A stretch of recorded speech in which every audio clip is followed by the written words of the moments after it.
Welcome to Elite Pilates Teacher Training. I'm Paul, one of the instructors here. And on anatomy lesson today is on the supraspinatus, one of the rotator cuff muscles. And I've actually put it in place now. That's roughly where the serratus comes from. And it's serratus, the supraspinatus. That's the spine of the scapula. Supra just means above. So that's where it comes from. It originates on this part here, comes underneath the acromioclavicular arch and attaches to the top part of the humerus.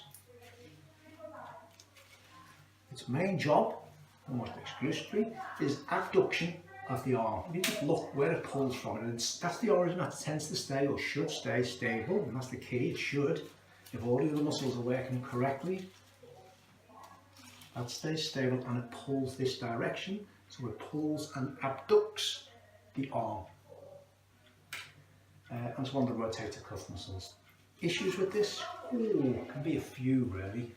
Most common one you get is because let's use driving as an example. The arms are in this position for quite some time, maybe slightly differently, but the supraspinatus is basically fatigues in a nutshell.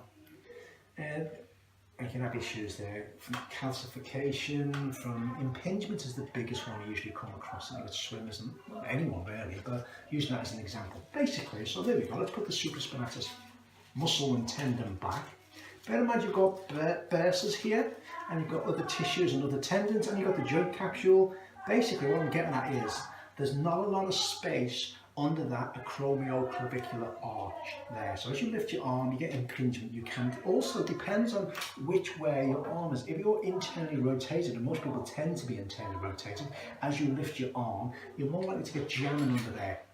It's one of the reasons we can lift our arm, abduct it only slightly that way, and then we can lift it up more there, because that clears that lump there, the tuberosity wedges under there.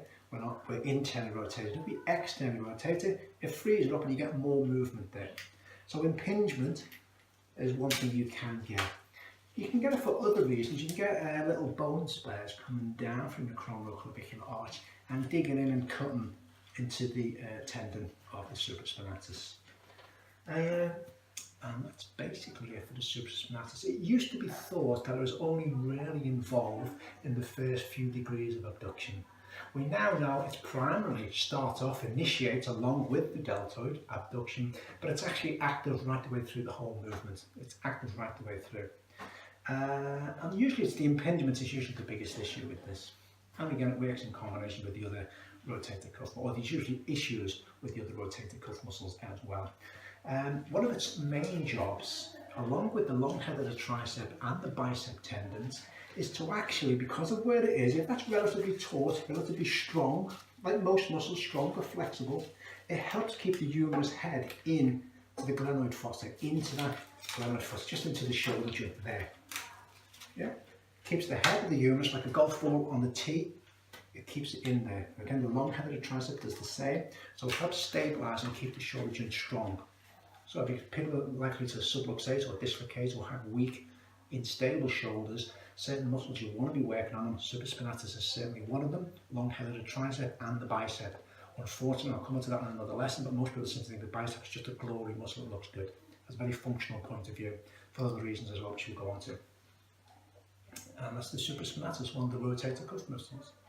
Don't forget to subscribe, like, share and comment on our YouTube channel, and don't forget to follow us on Facebook. Elite Pilates Services, Elite Pilates Teacher Trainer. There's two there, by the way. Thank you.